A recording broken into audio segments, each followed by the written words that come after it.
Let's finish tonight's episode of the Don't Tell Mama Sports Podcast with the Waiver Wire Scoops of the Week. It's Tuesday night. You got to go hit your waivers. Got to find some guys. It's not as good as last week. Last week we had a lot of injuries to talk about: Pacheco, Mixon, Cooper Kupp. This week it's not a lot of injuries, but just guys we gotta bring to your attention. Max, 5 wide receivers. I'm just gonna throw at you right now. Of course, the wide receiver 4 on the season, Jauan Jennings. He's a must add. My number one pickup of the week.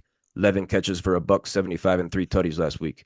Also to bring up wide receiver 16 on the season, Alan Lazard. He's got 3 touchdowns this year. Oh, Nicely. nice. The wide receiver 18 on the season, Quentin Johnston. Three hmm touchdowns in the last 2 weeks. The wide receiver 32 on the season, Minnesota Viking Jalen Naylor. He's had a touchdown in each game, filling in for Jordan Addison. Not sure if Addison's going to be healthy this week, but Naylor has scored all 3 weeks for the Vikings.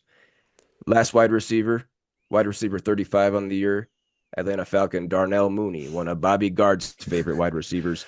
8 catches for 66 yards last week after having the big tutty the week before. Max, give me a ranking of those 5 wide receivers. Jauan Jennings at the top, but then we got Lazard, Quentin Johnston, Jalen Naylor, and Darnell Mooney. Throw those guys in order for me. I definitely would go. Obviously, the top guy, Jennings. Obviously, it's Jennings. You know, Has I'm to. I'm gonna I'm gonna go out on a limb here and and bring up Darnell Mooney. Okay, Yeah, eight for eight. Right, it was 8 for 8. Right, I believe I eight believe so. targets, eight Yep. catches. Yep. Hey, Kirk Cousins is throwing you the ball, Yeah. man. Yeah. It's and you know Darnell Mooney's not bad. He is fast. He is fast. I remember on the Bears, he had a season that he had over 1,100 yards, if I'm not mistaken. Might have been like I don't know 4 touchdowns or something. Probably nothing that great, but there was one season that he did really well. You definitely got to go get him. Naylor, I don't know enough other than the fact that he has 3 straight touchdowns, which is unbelievable.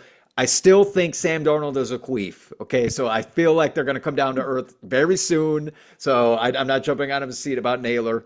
But Quentin Johnston does look like the number one option right now I think so. for Justin Herbert, elite Mhm. quarterback. I know he Quentin Johnston. He had another touchdown, but what he had 2 catches for 45 yards on the touchdown. The 2 catch scenario doesn't excite me. Okay, Yeah. Yeah. so get those They're up a not little bit, passing but enough. They're not passing enough there. they're definitely rushing like crazy again, which I'm surprised with. J.K. Kenny Kawaguchi Dobbins, who Yeah. still looks great, by the way. He looks good. I'm glad he's proven me wrong, by the way, because Yeah. I love seeing talented players. He's obviously talented, but he's been injured for so long. But yeah, I think that would be my order, Cobreeze. You gonna Where you disagree or agree? where you throwing Lazard at? Oh, Lazard. I would throw him before Naylor. Naylor will be last. Lazard, I still think that Wilson and Aaron Rodgers are going to click soon. He likes it. Aaron Rodgers loves Alan Lazard because he was back in Green Bay. They had a little chemistry there. Totally. But I do Totally. think that Wilson's obviously way more talented. So they're going to figure that out together. But I still think that Lazard deserves a fantasy team, everybody. Yeah, Lazard, pretty impressive wide receiver, 16 in full PPR leagues. But I've got Jauan Jennings at the top. He's got to be the number one priority out of any position. And I think I am with you. Darnell Mooney, he's getting the most targets and Yeah. receptions and out of any of these other guys. Okay. Yeah, he is ranked the lowest of these guys, but he's getting the most volume for sure. And then I will go Quentin Johnston third because he can be the number one. He might be the number one. Yeah. Justin Herbert, we're not sure if if he's gonna even be playing this week. Let's see. They're playing Kansas City. He got banged up again with that ankle. Then they got a bye and then they Mhm. got at Denver. Okay, at Denver, that's a tough Yeah. defense. So if you're picking up Quentin Johnston, you're probably not playing him these next 3 weeks. Probably Probably not. not playing him. But then I will go Lazard because of that chemistry from Green Bay that he has with Ayahuasca Rogers, wide receiver 16 on the year. That's impressive. And then Jalen Naylor, touchdown in each game this year. That is very impressive. But Yep. once Jordan Addison comes back, if TJ Hawkinson can be healthy, if he's going to be a factor, Jalen Naylor is probably going to be pushed out. Yeah. Yeah. Since you want to call him a queef so much, we got to bring him up. Sam Darnold, baby. Quarterback 4 in Yep. fantasy, Yep. leads the NFL in passing touchdowns. I know you don't believe in him, I don't. but if you got somebody, if you got Jordan Love that is out right now, Mhm. I'm having trouble thinking of top quarterbacks. CJ Stroud has not performed like a top 5, top 10 quarterback yet. Are you going and get Sam Darnold as insurance? Insurance, sure. I know week 5 is coming up. There's going to be some quarterbacks that are out. Right. I think a few Yep. teams that are on Yep. the week 5 bye. True. So maybe you do slide him in for that 1 week, but I'm not starting him over CJ Stroud. No No, no, way. No no, frickin' way. no. You want him on your team? Fine. I still think that there's a handful of other guys you could pick up off of waivers that would be a better option than Sam Darnold. It's only a matter of time. And maybe it's that week 5, where you start him, you're like, yeah, what a good pick. And he freaking queefs. Yeah.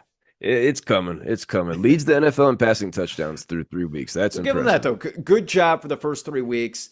When you have someone like Justin Jefferson, it can make a quarterback look way better. Okay. Oh, yeah. Yeah. But I think things are going to change. One running back we got to bring up. Running backs were a hot topic last week, not so much this week, but we got to bring up the running back 25 in full PPR leagues and ESPN available out there. Las Vegas Raider Alexander Madison has a touchdown in each game this season. Zamir White, he hasn't scored yet. He's not getting the volume that we were thinking. Is Madison a solid pickup? Yes, I do think so, but I'm going to be honest with you. Madison's only getting I don't know. I think I saw Not a 4 touches. Not a So lot. it's if he gets on the goal line, they're going to use his big body to bulldoze his way in there, which, hey, you're happy with that. You're happy with the touchdown, but he is not getting any volume. You want a little insurance. Maybe Zamir White does go out, if something like that were to happen. Yeah, it's a good backup plan, no doubt. But I wouldn't be, I don't even think about starting him in the flex yet. Nothing like that. No. Neither of those guys, Zamir White or Alexander Madison, are flex worthy right now. No. Finishing up this scoop of the week segment with 2 tight ends. One tight end that you and I like a lot, Max. Tight end 3 on the season out of Notre Dame. Cole Kmet, boys. Yeah. 10 catches last week. 10 catches for 97 yards and a touchdown. We got to think about him. And then also throw in all the tight end 6 on the year for the Cincinnati Bengals. Mike Goosicki, one of the leaders of the Goose Crew. Wow. I gotta Tight look end that 6 up. on the year, no touchdowns. Mike Goosicki, he's top 5 at the position in targets, receptions, and receiving yards. I think we both would prioritize Kmet over Goosicki, but both these guys, what do you think, Max? They're tight end 3 Kmet, tight end 6 Goosicki. No doubt about it, especially if you have someone like Mark Andrews, who you were just shaking right now. I'm shaking. Luckily, again, I have David Njoku that I think is going to fit just fine in the tight end position. But if you only have Mark Andrews, go get Cole Kmet or Goosecki. I got to look at. Or give me a minute on him. But Cole Kmet's good. I like Cole Kmet. Mike Goosicki, tight end 6, top 5 the position in targets, receptions, and receiving yards. Right. It might be something. Maybe. But tight ends are so bad, Max. No tight end has 2 touchdowns in the year. No tight end has scored twice, and there's only been 13 total tight end touchdowns. Only 13 total tight end touchdowns through 3 weeks. That's not a lot.